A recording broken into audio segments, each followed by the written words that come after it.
আমি Riya, welcome to my channel তোমাদের প্রিয় রান্নাঘর। আজকের রেসিপি হলো পুঁই সরষে। তার জন্য প্রথমেই একটা কড়াই নিয়ে নিচ্ছি। কড়াইয়ের মধ্যে নিয়ে নিচ্ছি পরিমাণ মতো তেল।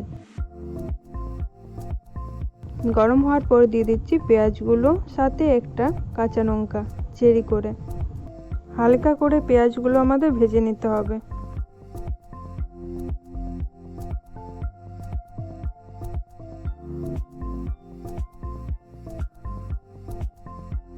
এবার দিয়ে দেবো সামান্য একটু লবণ, যাতে পেঁয়াজগুলো ভালোভাবে সেদ্ধ হয়ে যায় আর তাড়াতাড়ি ভাজা হয়ে যায়।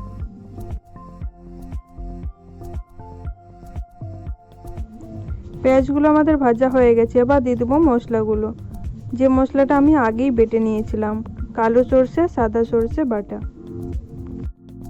মশলাটা আমাদের ভালোভাবে ভেজে নিতে হবে।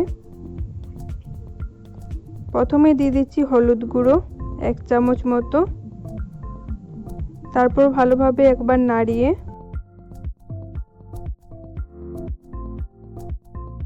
দিয়ে দেবো পরিমাণ মতো লঙ্কা গুঁড়ো। এখানে আমি 8 চামচ মতো লঙ্কা গুঁড়ো দিয়ে দিলাম। যে যেরকম ঝাল পছন্দ করে সেই অনুযায়ী ঝালটা দিতে হবে। ভালোভাবে মশলাটা মিক্স করে ভেজে নিতে হবে। মশলাটা আমাদের ভাজা হয়ে গেছে।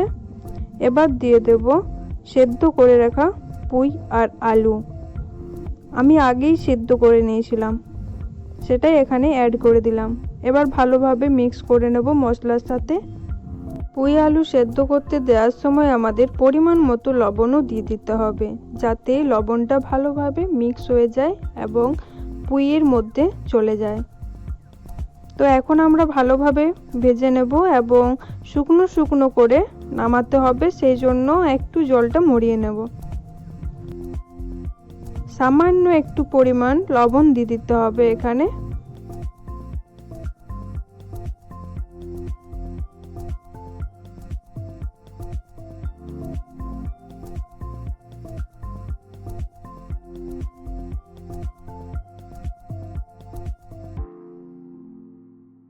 আমি রিয়া, তোমরা দেখছিলে তোমাদের প্রিয় রান্নাঘর।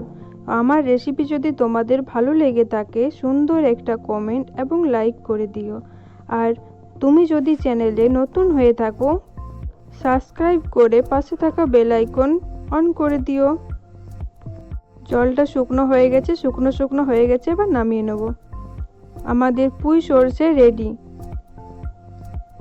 Thank you.